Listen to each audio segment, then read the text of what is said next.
এর ভিতরে এসেছে ফেরাউনের স্ত্রী আসিয়া যখন ফেরাউনকে মানে নাই, শেষ পর্যন্ত ফেরাউন অর্ডার দিয়া দিল আসিয়ারে মারো। মারার জন্য তক্তার ভিতরে হাজার হাজার প্যারাক মারো। তক্তায় প্যারাক মারা হলো, তক্তা তারে উল্টায় দিল, প্যারাক গুলো খাড়া হয়ে গেল। প্যারাক বোঝেন কিনা? প্যারাক বোঝেন? প্যারাক গুলো খাড়া হয়ে গেল। ফেরাউন বলল এর উপরে আসিয়াকে ভুট করে শোয়াই দাও, এরপরে চতুর্দিক থেকে পিটাইতে থাকো, যতক্ষণ পর্যন্ত আমার উপরে ঈমান না আনে মারতেই থাকো। প্যারাকের উপরে নারী দেহ আসিয়াকে শোয়াই দেওয়া হলো, আর চতুর্দিক দিয়ে আঘাত করা হচ্ছে। লোহাগুলি শরীরের ভিতরে ঢুকে যাচ্ছে, শত শত লোহা শরীরের ভিতরে ঢুকে যাচ্ছে। এমত অবস্থায় আল্লাহ রাব্বুল আলামিন ডেকে বলেন ফেরেশতারে, আমার ফেরেশতারা আমার আসমানের সব দরজাগুলি খুলে দাও।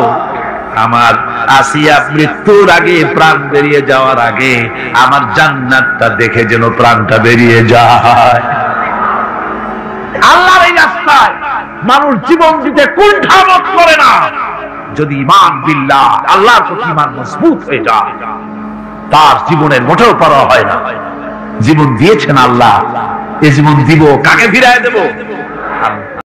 কোরআনে কারীম বলছে ওয়াইদা আনআমনা আলাল ইনসানি আ'রাদা ওয়া নাআ বিজানিবিহি ওয়াইদা মাসসাহুশ শাররু ফাযু দুআইন আরীদ।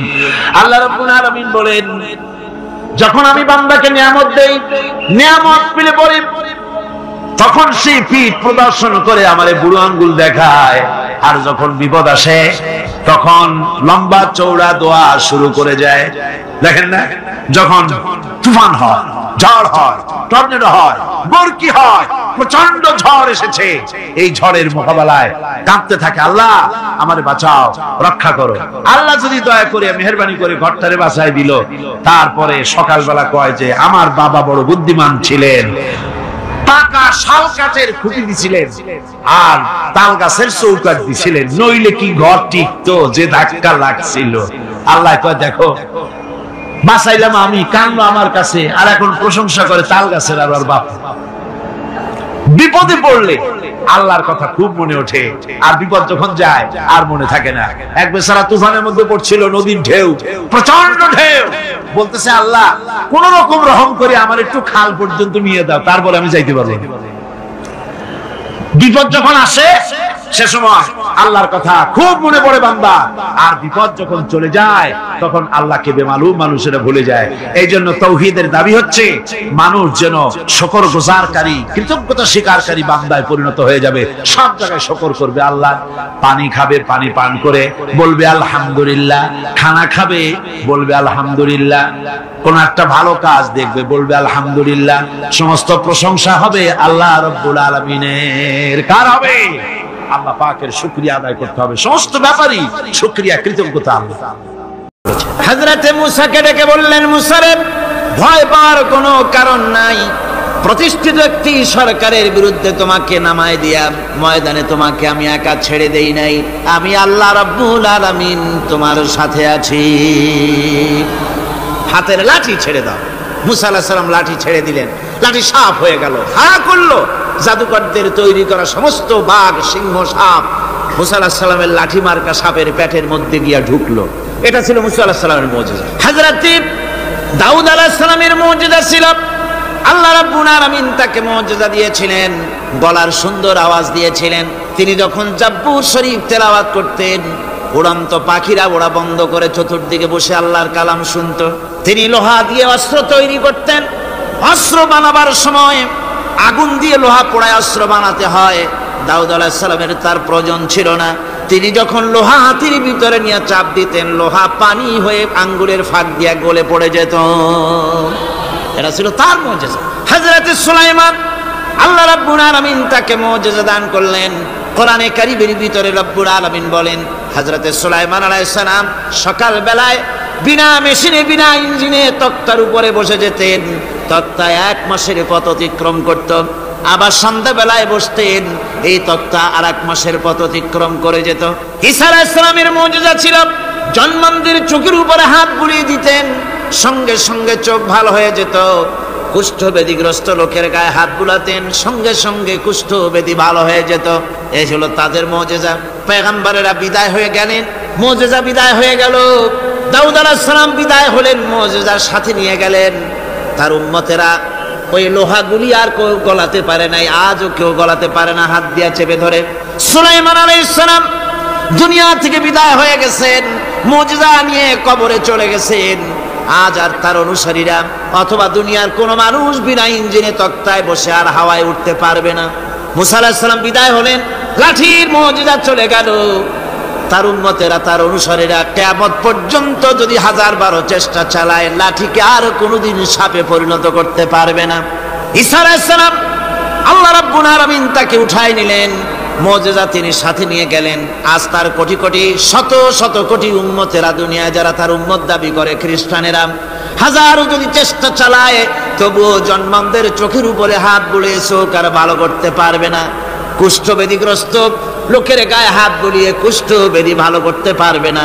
তার মানে হলো নবীরা যে যা যত মুজিজা পেয়েছিলেন, জীবদ্দশায় মুজিজা কাজে লেগেছে, দুনিয়া থেকে বিদায় হয়েছেন, মুজিজা সাথে নিয়ে গেছেন। কিন্তু আপনার আমার নবী, বিশ্ব নবী জনাব মুহাম্মদ রাসূলুল্লাহ সাল্লাল্লাহু আলাইহি ওয়াসাল্লামের কাছে আল্লাহ রাব্বুল আলামিন তাকে যত মুজিজা দিয়েছিলেন, 3000-এর উপরে আল্লাহর নবীর মুজিজা ঘটেছিল 23 বছরের নবুয়তের জীবনে।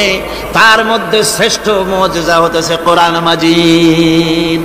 আল্লাহর নবী বিদায় হয়ে গেলেন, মুজিজা সাথে নিয়ে যান নাই, মুজিজা রেখে গেলেন দুনিয়ায়। কিয়ামত পর্যন্ত দুনিয়াবাসী নবীর উম্মতেরা কোরআনের মুজিজা ব্যবহার করতে পারবে। কোরআনে কারীম রাসূল কারীম সাল্লাল্লাহু আলাইহি ওয়াসাল্লামের জীবনের শ্রেষ্ঠ মুজিজা। মানুষ পাগল হয়ে গেছে কোরআন শুনে। সুতরাং এই কোরআনের বৈশিষ্ট্য সকল দিক থেকে এক অপূর্ব একটি কিতাবে পরিণত করেছে, যা মানুষকে চিরকাল বিস্ময় হতবাক করে দিয়েছে। কোরআনের আরেকটি বৈশিষ্ট্য হচ্ছে, এই কোরআন এক সময় নাজিল হয় নাই। 30 পারা কোরআন শরীফ একসাথে নাজিল হয়েছে না, কোরআন নাজিল হয়েছে আস্তে আস্তে, ধীরে ধীরে। কত বছর লাগলো? 23 বছরেরও কিছু বেশি সময় ধরে কোরআন ধীরে ধীরে রাসূল কারীম সাল্লাল্লাহু আলাইহি সাল্লামের কাছে অবতীর্ণ হয়েছে। এমনটি আর কোনো কিতাব হয়নি, যা আর কোনো ধর্মগ্রন্থ যারা অন্যরা দাবি করে এরকম হয়নি। কোরআনে কারীমের আরেকটি বৈশিষ্ট্য হচ্ছে, যখন কাগজ ছিল না, ছাপাখানা ছিল না, এমনকি টেপ রেকর্ডার ছিল না, তখনকার নাজিলকৃত কিতাব যেভাবে নাজিল হয়েছিল সেইভাবে আজ পর্যন্ত অবিকল টিকে আছে, টিকে থাকবে ইলা ইয়াউমিল কিয়ামah। কিয়ামত পর্যন্ত কোরআনে কারীমের এই অকৃত্রিম অবিকৃত অবস্থায় কোরআনে কারীমের এই শান, এই বরকত টিকে থাকবে। এই জন্য কোরআন শরীফ হচ্ছে এই পৃথিবীর মহাবিশ্বের মহাবিস্ময়। কোরআন হচ্ছে পৃথিবীর মহাবিশ্বের মহাবিস্ময়। এর মর্যাদা সম্পর্কে রাসূল কারীম সাল্লাল্লাহু আলাইহি ওয়াসাল্লাম বলেছেন, ওয়ান উসমান রাদিয়াল্লাহু তাআলা আনহু আন্নাহু ক্বাল ক্বাল রাসূলুল্লাহ সাল্লাল্লাহু আলাইহি ওয়াসাল্লাম খায়রুকুম মান তাআল্লামাল কুরআন ওয়া আল্লামাহু, রাওয়াহুল বুখারী। আল্লাহর নবী বলেন, তোমাদের মধ্যে সর্বোত্তম ব্যক্তি সেই, তোমাদের ভিতরে ভালো ব্যক্তি, উত্তম ব্যক্তি সেই যে ব্যক্তি নিজে কোরআন শেখে আর অন্যকে শেখায়। কোরআন যে শেখে আর অন্যকে যে শেখায়, সেই ব্যক্তি হলো তোমাদের মধ্যে সর্বোত্তম ব্যক্তি, ভালো ব্যক্তি। সুবহানাল্লাহ পড়েন। কোরআনে কারীমের এই মর্যাদা সম্পর্কে রাসূল কারীম সাল্লাল্লাহু আলাইহি সাল্লাম বলেছেন, দুই ব্যক্তিকে, দুই শ্রেণীর লোককে ঈর্ষা করা যায়। অমুকে বিরাট বাড়ি করেছে, সে বাড়ি দেখে হিংসা হয়, আমি ওরকম বাড়ি করব, অমুকের মতো নেতা হব, অমুকের মতো বড় লোক হতে হবে। পরশ্রী কাতরতা অথবা ঈর্ষা করা, এরকমের ঈর্ষা করা জায়েজ নাই। রাসূলুল্লাহ বলেছেন, দুই ব্যক্তির সঙ্গে ঈর্ষা করা যায়। আন ইবনে ওমর রাদিয়াল্লাহু তাআলা আনহু আন্নাহু ক্বাল ক্বাল রাসূলুল্লাহ সাল্লাল্লাহু আলাইহি ওয়াসাল্লাম লা হাসাদা ইল্লা আলাল ইসনাইন, দুই ব্যক্তি ছাড়া অন্য কারো সাথে হিংসা করা যায় না, রিস্ক করা যায় না। কোন কোন ব্যক্তি? রাজুলুন আতাহুল্লাহুল কুরআন ফাহুয়া ইয়াকুমু বিহি আনা আল-লাইলি ওয়া আনা আন-নাহার, ওই ব্যক্তির সঙ্গে ঈর্ষা করা যায়, হিংসা করা যায় যে ব্যক্তিকে আল্লাহ পাক কোরআনের ইলম দান করেছেন। সে ব্যক্তি দিন রাত কোরআন তেলাওয়াত করে, কোরআনের উপরে আমল করে, কোরআনের উপরে থাকে, মানুষকে কোরআনের দাওয়াত দেয়। ওই লোকের সাথে ঈর্ষা করা দরকার যে তার মতো হতে চায়। ওয়ারাজুলুন আতাহুল্লাহু মালান ফাহুয়া ইউনফিকু মিনহু আনা আল-লাইলি ওয়া আনা আন-নাহার, মুত্তাফাকুন আলাইহি। বুখারী মুসলিমের হাদিস। রাসূলুল্লাহ বলছেন অন্য আরেক ব্যক্তি হচ্ছে যে ব্যক্তিকে আল্লাহ পাক মাল দিয়েছেন, সম্পদ দিয়েছেন, ওই ব্যক্তি তার মাল আর সম্পদকে দিন রাত দুহাতে আল্লাহর রাস্তায় খরচ করে। তার মতো হওয়ার জন্য তার সাথে ঈর্ষা করা যেতে পারে। আমার বন্ধুগণ, এই কোরআন হচ্ছে এমন এক কিতাব যে কোরআনকে নিয়ে যারা অগ্রসর হয় আল্লাহ তাদেরকে বাড়ায় দেন, আর কোরআনের সাথে যারা হিংসা করে, বিদ্বেষ করে, আল্লাহ তাদেরকে অধঃপাতিত করে দেন।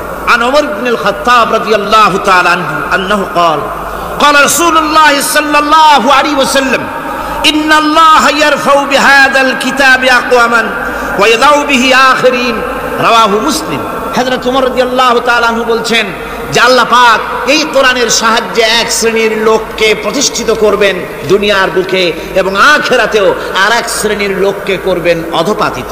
যারা কোরআনের সাথে বিরোধিতা করবে, তারা যদি হিরো হয় আল্লাহ তাদেরকে জিরো বানাবেন। কি বানাবেন? জোরে কোন কি বানাবেন? জিরো বানিয়ে দিবেন। আর কোরআনকে নিয়ে যারা আগ বাড়ে, তারা যদি জিরো হয় আল্লাহ পাক তাদেরকে কি বানায় দেন? কোরআনের সাথে বিরোধিতা আজকের নতুন কিছু নয়, আবহমান কাল থেকে কোরআনের সাথে চলছে বিরোধিতা। বিশ্ব কবি সম্রাট আল্লামা ইকবাল, আল্লাহ তাকে জান্নাতুল ফেরদাউস নসিব করুন, সবাই বলুন আমিন। আল্লামা ইকবাল বলেছেন, সতীজা কর রহা হ্যায় আসল সে তাইমরোজ, সতীজা কর রহা হ্যায় আসল সে তাইমরোজ, चरागे मुस्तफा भी से शरारे बुलहबीस। মুহাম্মদ সাল্লাল্লাহু আলাইহি ওয়াসাল্লামের দ্বীপ শিকার সাথে, আল্লাহর দ্বীনের সাথে আবু জাহাল, আবু লাহাবের অগ্নিস্ফুলিঙ্গের সংঘর্ষ আবহমান কাল থেকে লেগে এসেছে। কিন্তু ওদের এই অগ্নিস্ফুলিঙ্গের টক্কর লেগে মুহাম্মদ সাল্লাল্লাহু আলাইহি ওয়াসাল্লামের টিম টিম করে জ্বলে ওঠা এই প্রদীপটি প্রচন্ড ঝড়ো হাওয়ার মুখে, টর্নেডো আর গর্কির মুখে নিভে যায়নি, জ্বলছে, জ্বলবে কিয়ামত পর্যন্ত। এটাকে নিভাবার ক্ষমতা বিশ্বের কোনো মানুষের নাই। ফু দিয়ে কেউ যদি নিভাতে চায়, চেহারা শুদ্ধ, মাথা শুদ্ধ, পুড়ে ছাই হয়ে যাবে, কোরআনের আলোকে নির্বাপিত করতে পারবে না।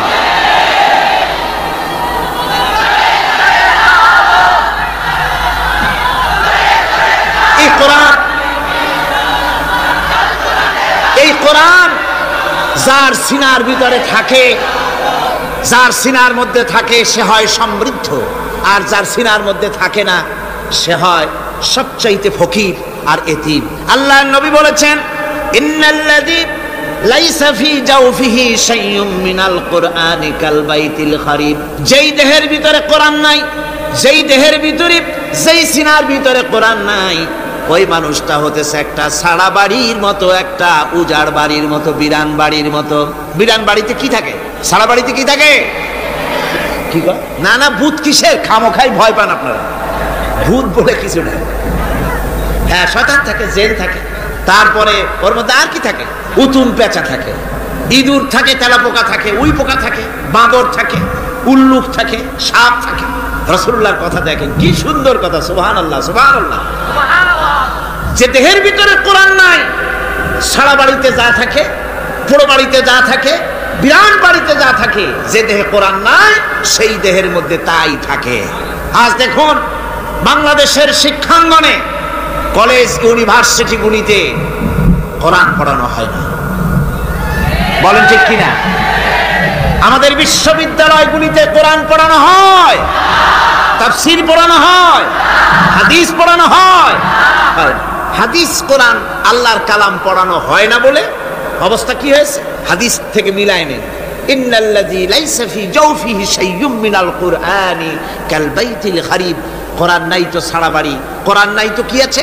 যে ঘরের মধ্যে মানুষ নাই, উল্লুক থাকে, ভাল্লুক থাকে, শয়তান থাকে, তেলাপোকা থাকে, সার পোকা থাকে, হিংস্র প্রাণী ভরপুর থাকে। যে শিক্ষা প্রতিষ্ঠানে কোরআন পড়ানো হয় না সেখানেও সন্ত্রাসীরা বাস করতে পারে, ভালো মানুষ টিকতে পারে না।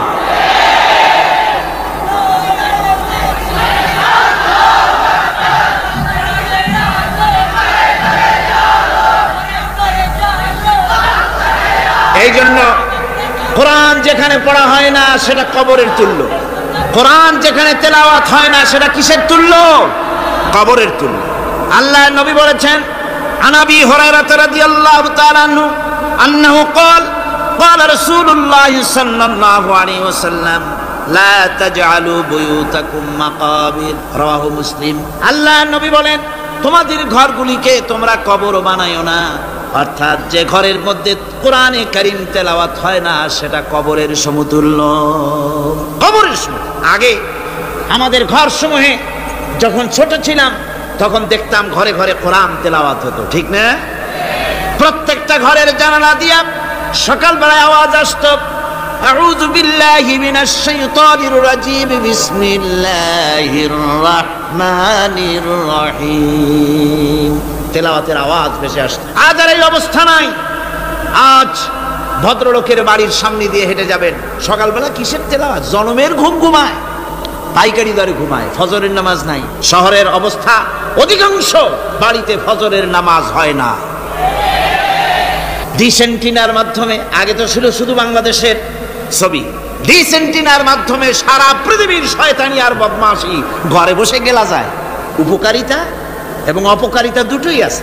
নিউজ দেখা যায়, সাথে সাথে আবার নিউজের সাথে আরো বাজে কিছু দেখা যায়। এগুলো দেখতে দেখতে রাত শেষ হয়ে আসে, ঘুমায় জনমের মতো, এক ঘুমে বেলা 9টা আর 10টা।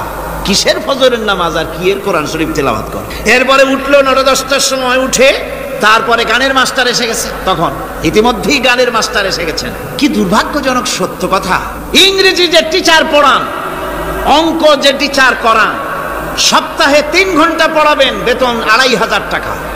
আর প্রতিদিন সকালবেলা এসে যদি কোনো মুসলমান কোনো একজন মৌলভী সাহেব, হাফেজ সাহেবকে রাখেন কোরআন তেলাওয়াত করাবার জন্য, কোরআন পড়াবার জন্য সন্তানকে, প্রতিদিন আসতে হবে, প্রতিদিন 2 ঘন্টা পড়াতে হবে, আর মাসের শেষে বেতন 500 টাকা।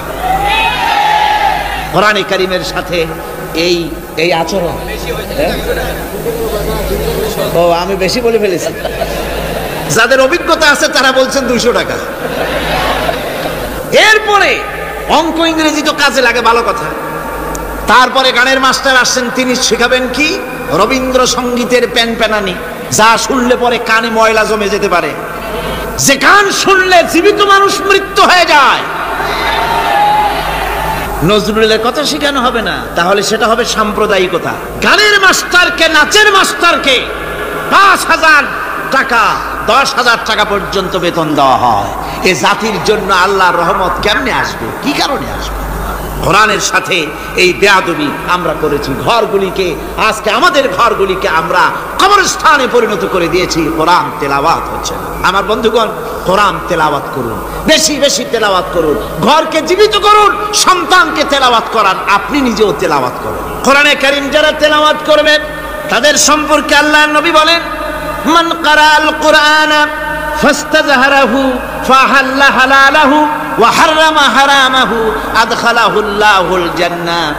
আল্লাহর নবী বলেন, যে ব্যক্তি কোরআন শরীফ তেলাওয়াত করবে এবং কোরআনের হালাল অনুযায়ী হালালকে মেনে চলবে, হারাম অনুযায়ী হারাম থেকে ফিরে থাকবে, এরকম কোরআনের উপরে যে তেলাওয়াত করবে আর আমল করবে, আল্লাহ রাব্বুল আলামিন কিয়ামতের দিন তাকে জান্নাতের ভিতরে প্রবেশ করাবেন।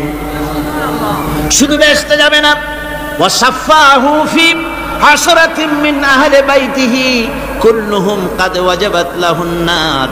নবীজি বলেন, এই কোরআনে কারীমের বরকতে কিয়ামতের দিন ওই ব্যক্তি তার রক্ত সম্পর্কিত 10 জন আত্মীয়ের ব্যাপারে সুপারিশ করার জন্য তৌফিক পাবে আল্লাহর দরবারে। এমন 10 ব্যক্তি, সেই 10 ব্যক্তির জন্য হিসাবের পরে জাহান্নাম ওয়াজিব হয়ে গিয়েছিল, এমন 10 ব্যক্তি সম্পর্কে কোরআনের তেলাওয়াতকারী আর আমলকারী আল্লাহর দরবারে সুপারিশ করার জন্য পারমিশন পাবেন। এমন নিয়ামত, সেই নিয়ামত থেকে আমরা বঞ্চিত হয়ে যাচ্ছি। আমি বলি না যে আপনারা কলেজ ইউনিভার্সিটিতে ছেলেদের পড়তে দিবেন না, আমি তা বলি না। তারা কলেজ ইউনিভার্সিটিতে বিলক্ষণ পড়াশোনা করুক, কিন্তু তাদেরকে কোরআন শরীফ শিখান, লক্ষ লক্ষ টাকা খরচ করলেন ছেলের পেছনে, কিন্তু কোরআন শিখালেন না। আপনি মরে গেলে আপনার জানাজাটা পড়বে, এ তৌফিকও সে পেল না। জানাজার ইমামতি তো দূরের কথা, জানাজার নিয়ত জানে না, পাক পবিত্রতা জানে না। বাপ মরে গেছে, সে তখন ছিল মার্কেটে, শুনলো বাপ মরছে, তাড়াতাড়ি জানাজায় শরীক হতে হবে। প্যান্টও পাক নাই, যেহেতু পেশাবের যখন বেগ এসেছিল দেওয়ালের পাশে দাঁড়াইয়া কাম সারছে, দোয়া মোছার কাম নাই, মাথায় টুপি নাই, নাক মোছা রুমাল ছিল পকেটে, রুমালটা মাথায় দিয়া দাঁড়ায় গেল। আল্লাহু আকবার। বাপের কপালে যা আছে তাই হোক। তারপরে বাপ মরে গেছে, কান্না শুরু করেছে। যেদিন মরছে সেদিন কাঁদতেছে, পরের দিনও একটু মুখ মলিন কান্দে। নাম বল্টু মিয়া। তার আবার এক বন্ধু আছে, তার নাম শান্টু মিয়া। শান্টু মিয়া বলছে, মিয়া বল্টু কান্দো কেন? বাপ মরে গেছে। এগুলো বাঁচে নাকি? এগুলো মরিই যায়। আমার একটা ছিল, ওটাও মরছে। চিরকাল কারো বাপ থাকে, সুতরাং এত মন খারাপ কেন? আসো, ইন্ডিয়া থেকে ভালো একটা বই আসছে, সেটা দেখে এত আনন্দ পাবে। বাপ তো বাপ, 14 গোষ্ঠী মরলেও মনের দুঃখ মুছে যাবে। এরপরে বাড়ি এনে তাকে সিনেমার ছবি দেখানো হলো। ছবি সে দেখলো, ফেরার সময় বাপের কবরের কাছ থেকে যাওয়ার সময় দাঁড়িয়ে গেল ক্ষণিকের জন্য। আহারে বাপ, বিদায় হয়ে গেলা, কি দেব তোমার? কিছু তো নাই আমার কাছে, তাই সারা রাত ধরে যা কিছু দেখলাম এগুলি তোমার আমল নামায় দিয়ে গেলাম। জোরে কর নাউযুবিল্লাহ। আমি সমস্ত পিতাদেরকে বলতে চাই, সন্তানদেরকে কোরআন শিখান, কাজে লাগবে। কোরআন শিখালে কাজে লাগবে। কোরআন শরীফ মুখস্থ করে, বেশি করে মুখস্থ করেন কোরআনে কারীম, আপনার ফায়দা হবে। হযরত ওমর রাদিয়াল্লাহু তাআলা আনহু বর্ণনা করছেন যে রাসূল কারীম সাল্লাল্লাহু আলাইহি ওয়াসাল্লাম বলেছেন, ইউকালু লিসাহিবিল কুরআনি ইকরা ওয়ারাত্তিল কামা কুনতা তুরাত্তিলু ফিদ দুনিয়া। কিয়ামতের দিন জান্নাতীদেরকে, বেহেশতীদেরকে আল্লাহ রাব্বুল আলামিন বলবেন, কোরআন শরীফ তেলাওয়াত করো আর উপরের দিকে উঠতে থাকো। কোরআনে যেভাবে দুনিয়ার বুকে কোরআনে কারীম তুমি মুখস্থ করেছিলে, ধীরে ধীরে তেলাওয়াত করতে, ওইভাবে ধীরে ধীরে কোরআন তেলাওয়াত করো আর উপরের দিকে উঠতে থাকো। আল্লাহ পাক বলতে থাকবেন, উপরের দিকে ওঠো, তেলাওয়াত করো আর ওঠো। উঠতে উঠতে যেই জায়গায় গিয়ে তোমার তেলাওয়াত শেষ হয়ে যাবে, জান্নাতের ওই জায়গাটা তোমার জন্য বরাদ্দ হবে। আবু দাউদ শরীফের হাদিস। জান্নাতের ওই জায়গাটা তোমার জন্য বরাদ্দ হবে।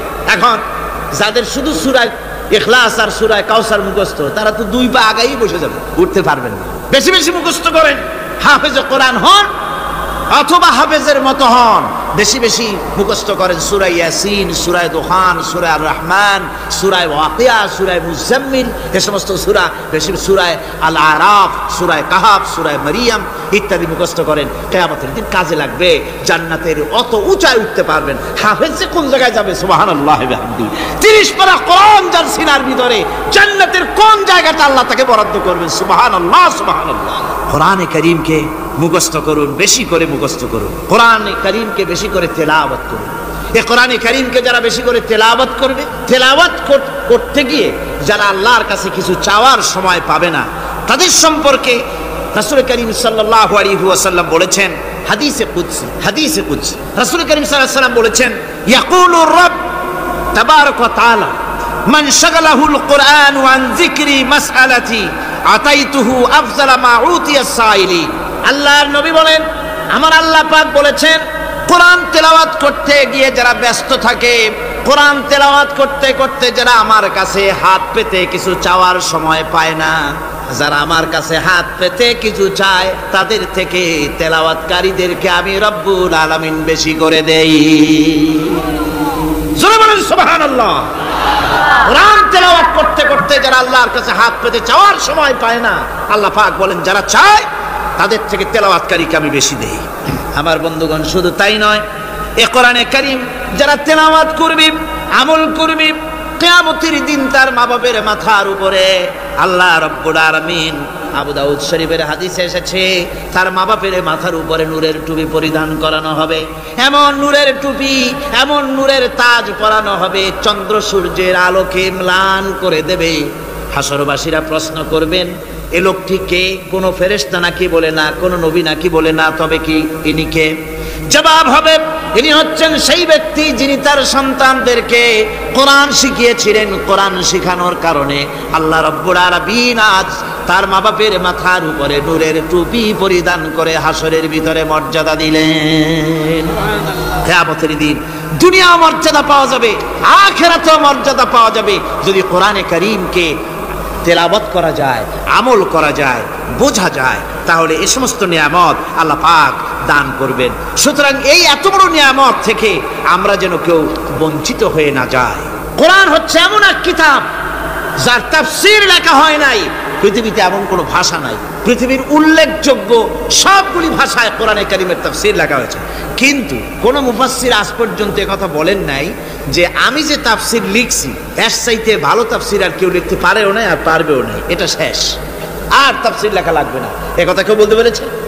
জোরে বলেন, পেরেছে? পারে নাই। তার কারণ কি? আল্লাহ রাব্বুল আলামিন বলেন, قُلْ لَوْ كَانَ الْبَحْرُ مِدَادًا لِكَلِمَاتِ رَبِّي لَنَفِدَ الْبَحْرُ قَبْلَ أَن تَنفَدَ كَلِمَاتُ رَبِّي وَلَوْ جِئْنَا بِمِثْلِهِ مَدَدًا। আল্লাহ পাক বলেন, নবী আপনি বলুন, আমার রবের কথাগুলি লেখার জন্য যদি সমুদ্রের পানিগুলি, সমুদ্রের সমস্ত পানিগুলি যদি কালিতে পরিণত হয়ে যায়, আর আমার রবের কথাগুলি যদি লেখা শুরু হয়ে যায়, আমার রবের কথাগুলি লেখার পূর্বে সমস্ত সমুদ্রের পানিগুলি শেষ হয়ে যাবে, তারপরে যদি আবার সমুদ্র ভরে দেওয়া হয়, আরো যদি লেখা হয়, তবুও আমার রবের কথা লেখা শেষ হবে না। আল্লাহ রাব্বুল আলামিন বলেন, وَلَوْ أَنَّ مَا فِي الْأَرْضِ مِنْ شَجَرَةٍ أَقْلَامٌ وَالْبَحْرُ يَمُدُّهُ مِنْ بَعْدِهِ سَبْعَةُ أَبْحُرٍ مَا نَفِدَتْ كَلِمَةُ اللَّهِ। আল্লাহ রাব্বুল আলামিন বলেন, মা নাফিদাত কালিমাতুল্লাহ, আল্লাহ পাক বলেন 7টা সমুদ্রের পানি যদি একত্রিত করা হয়, 7টা সমুদ্রের পানি যদি এক জায়গায় করা হয়, এই পানিগুলি যদি কালিতে পরিণত হয়ে যায়, আর পৃথিবীর সমস্ত গাছগুলি যদি কলমে পরিণত হয়ে যায়, ওই গাছগুলি দিয়ে যদি ওই পানি রূপ কালি দিয়ে আমার প্রভুর কথা, আল্লাহ রাব্বুল আলামিনের কোরআনের কথা যদি লেখা শুরু হয়ে যায়, লিখতে লিখতে সমস্ত পানিগুলি, গাছগুলি শেষ হয়ে যাবে, আল্লাহ পাকের কালামের ব্যাখ্যা লেখা শেষ হবে না। মা নাফিদাত কালিমাতুল্লাহ, আল্লাহর কথা লেখা শেষ হবে না। এত বড় বিরাট আজিম কিতাব আল্লাহ পাক আমাদেরকে দান করেছেন, সুবহানাল্লাহ পড়েন। এই কিতাবের এত বড় গুরুভার আল্লাহ রাব্বুল আলামিন বলেছেন, লাউ আনজালনা হাযাল কুরআনা আলা জাবালিন লারাআইতাহু খাশিআন মুতাসাদ্দিআন মিন খাশিয়াতিল্লাহ। আমি যদি এই কোরআনকে পর্বতের উপরে নাজিল করতাম, তাহলে তুমি দেখতে পেতে আমার ভয় ভীত সন্ত্রস্ত হয়ে পাহাড়গুলো চূর্ণ বিচূর্ণ হয়ে যেত। এত বড় আসিম কিতাব আমি তোমাদেরকে দান করেছি, যার গুরুভার বহন করতে কেউ রাজি হয়নি, পাহাড় পর্বত কেউ রাজি হয়নি, মানুষ রাজি হয়েছে। এই মানুষের উপরে আমি এটা অবতীর্ণ করেছি, গোটা বিশ্ববাসীর সামনে এই কিতাব আমি দিয়েছি তোমাদেরকে, এর দ্বারা হেদায়েত তোমরা গ্রহণ করবে। কিয়ামতের দিন আল্লাহর এই বিরাট নিয়ামত আমাদেরকে দান করলেন, আমরা এই নিয়ামতের নাশকর করেছি, অর্থাৎ এই কোরআনকে আমরা ব্যবহার করেছি সঠিকভাবে করি নাই, বেঠিকভাবে করেছি। প্রথম দিন দ্বিতীয় দিন আমি বলেছি কোরআন শরীফকে শুধু তাবিজ তুমারের জন্য, শুধু সওয়াবের জন্য তেলাওয়াত করেছি, আসলে শুধু সওয়াবের জন্য তো আসেনি। কোরআন বুঝতে হবে, আমল করতে হবে, তবে না শান্তি পাবো। আপনি যদি কোরআন হচ্ছে মানুষের জীবন সমস্যার সমাধানের গ্রন্থ, ওষুধ খেলে রোগ ভালো হয়। ওষুধ খেলে কি হয়? কেউ যদি সকাল বেলায় তসবিহ হাতে নিয়ে 500 বার পড়ে ওষুধ ওষুধ ওষুধ, 500 বার পড়লে রোগ কি ভালো হবে? বরং রোগ আরো বাড়তে পারে চিল্লাইতে চিল্লাইতে। শীতের জন্য লেপ গায়ে গায়ে না দিয়া কেউ যদি চিল্লাইতে থাকে, জিকির করে লেপ্ত শোক লেপ্ত শোক লেপ্ত শোক, শীত কি বন্ধ হবে নাকি? পানির পিপাসায় ছটফট করে মানুষ যদি চিল্লায় পানি পানি পানি পানি পানি, পানির পিপাসা আরো বাড়বে। তাহলে কি বোঝা গেল? পিপাসা লাগলে পানি পান করতে হবে, শীত লাগলে কম্বলটা গায়ে দিতে হবে, রোগ হলে ওষুধটা খেতে হবে, তাহলে সব সমস্যার সমাধান হবে। অনুরূপভাবে আমরা শুধু কোরআনে কারীমকে তেলাওয়াত করি সওয়াবের নিয়তে, তার হুকুমগুলি জীবনের উপরে আমল করি না বলে আজকের জীবন আমাদের বিপর্যস্ত হয়েছে। ব্যক্তিতে, পরিবারে, রাষ্ট্রে শান্তি নাই, কোথাও শান্তি নাই এই কারণে। আর কিয়ামতের দিন রাসূল আসামি করবেন তাদেরকে যারা কোরআন অমান্য করেছে। রাসূল হবেন বাদী। বাদী হবেন কে? যারা বলেন কে বাদী হবে? রাসূল। আসামি হবে কারা? যারা কোরআন ছেড়ে দিয়েছে। আল্লাহ রাব্বুল আলামিন বলেন وقال الرسول يا رب إن قومي اتخذوا هذا القرآن مهجورا। কিয়ামতের দিন রাসূল আল্লাহর দরবারে ফরিয়াদ করবেন, আয় আমার রব, আয় আমার আল্লাহ তাআলা, এই সমস্ত লোকগুলি তোমার কালামকে, তোমার কোরআনকে অপ্রয়োজনীয় জিনিস বলে তারা পরিত্যাগ করেছিল। কোরআনকে অপ্রয়োজনীয় মনে করেছে, কোরআনের সাথে ঠাট্টা করেছে, বিদ্রুপ করেছে, কোরআন শিক্ষা ভিক্ষার ঝুলি, শেখার বুলি মনে করেছে, কোরআনের কোনো মূল্য দেয় নাই, কোরআনের কোনো দাম দেয়নি, কোরআনের সাথে ঠাট্টা করেছে, কোরআনের আইনের সাথে ঠাট্টা করেছে, বিদ্রুপ করেছে। আমাদের দেশে শিক্ষাবিদ, চিন্তাবিদ, বুদ্ধিজীবী নাম ধরনের নামধারী এক শ্রেণীর লোকেরা কোরআনের সাথে সরাসরি বেয়াদবি করেছে। আহমদ শরীফ বলেছে পরকাল নাই, আল্লাহ বলছেন পরকাল আছে। আর আহমক, আহমদ তো না, ওটা কি? এই আহমক, সে বলেছে পরকাল নাই, বিবাহ মানি না, কবর আযাব মানি না, কিয়ামতের দিন বিচার হবে তাও মানি না, অস্বীকার করেছে, এটাকে নিয়ে ঠাট্টা করেছে। আহমদ শরীফ লিখেছেন নিজে যে আল্লাহ বলতে কেউ নাই, মানুষ তাকে চিন্তা করে সৃষ্টি করেছে, স্রষ্টা বলতে কেউ নাই। তারপরে আর একটা মেয়ে লোক, আমি ওটার নাম নিতে ঘৃণা বোধ করি, এটি হচ্ছে চরম ধর্মদ্রোহী, রাষ্ট্রদ্রোহী, নাস্তিক, জাহান্নামের কীট, ডাস্টবিনের আবর্জনা। এই মেয়ে লোকটি বলেছে, তার বইতে লিখেছে, বেহেশত হচ্ছে এক অসভ্য উদ্যান। কোরআন শরীফে আল্লাহ পাক বলেছেন আমলে সালেহ যারা করবে, নবীরা, ওলিরা, সিদ্দিকিন, শুহাদা সব যাবে জান্নাতে। আর সেই জান্নাতকে এই হাবিসা, এই নিকৃষ্ট ধর্মদ্রোহী, রাষ্ট্রদ্রোহী মহিলা, এই সে বলেছে বেহেশত হচ্ছে এক অসভ্য উদ্যান। পৃথিবীর অতৃপ্ত বহুগামী পুরুষেরা তাদের থাকার জায়গা হবে ওই বেহেশতের মধ্যে। জোরে কর নাউজুবিল্লাহ। এই মেয়ে লোকটি সমগ্র নারী জাতির কলঙ্ক। ভারত, বাংলাদেশের শ্রেষ্ঠ শত্রু ভারত, এই শয়তানকে পয়সা দিয়া পুষতেছে। কলকাতায় দাওয়াত দিয়ে আনন্দ পুরস্কার দিয়েছে। সে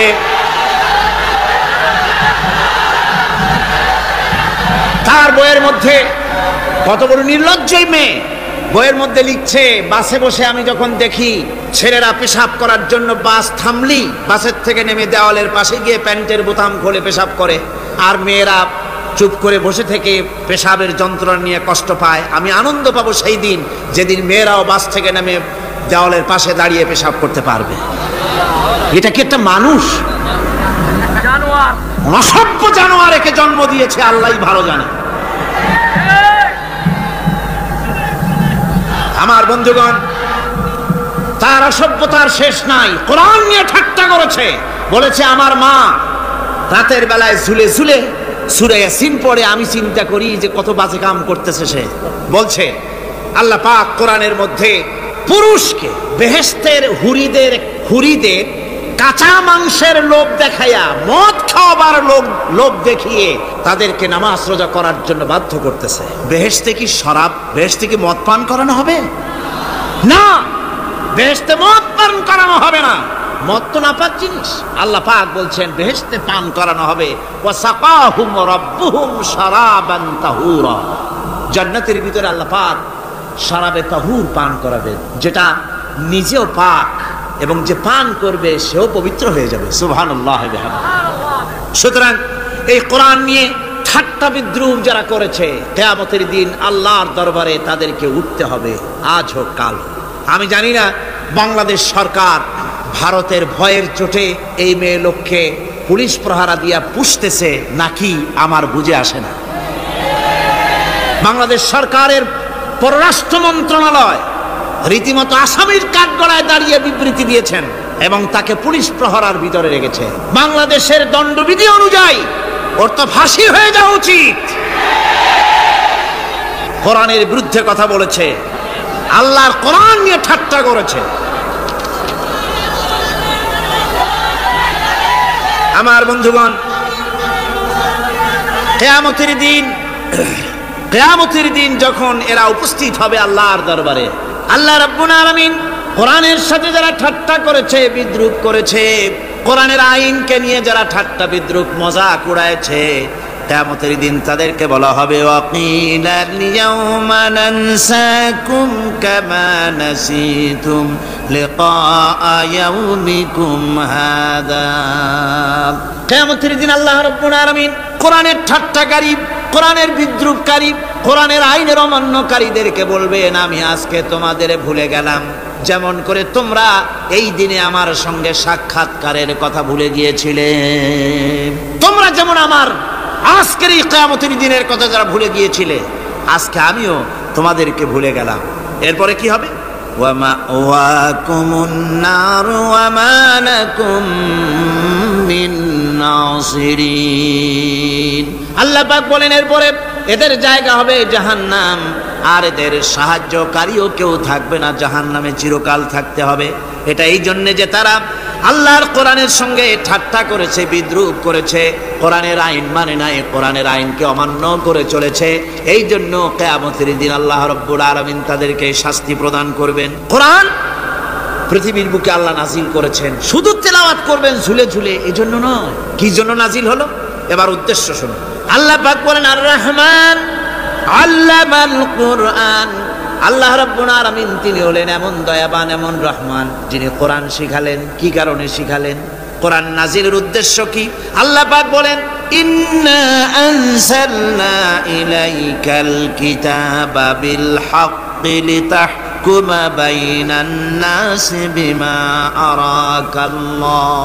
আল্লাহ পাক বলেন এই কিতাব আমি আপনার প্রতি অবতীর্ণ করেছি এই জন্যে যাতে করে আপনি আল্লাহর প্রদর্শিত এই বিধান অনুযায়ী মানুষের উপরে বিচার ফয়সালা করতে পারেন। মানুষের উপরে আইন চলবে আল্লাহ। কার আইন? জোরে বলেন কার আইন? আলা লাহুল খালক ওয়াল আমর। সৃষ্টি যার, আইন চলবে কার? আল্লাহ পাক বলেন এই জন্য নাজিল করলাম, কোরআন নাজিল করেছি যাতে করে কোরআনের আইন দিয়ে বিচার ফয়সালা করতে পারেন, সেই জন্যই কোরআন নাজিল করলাম।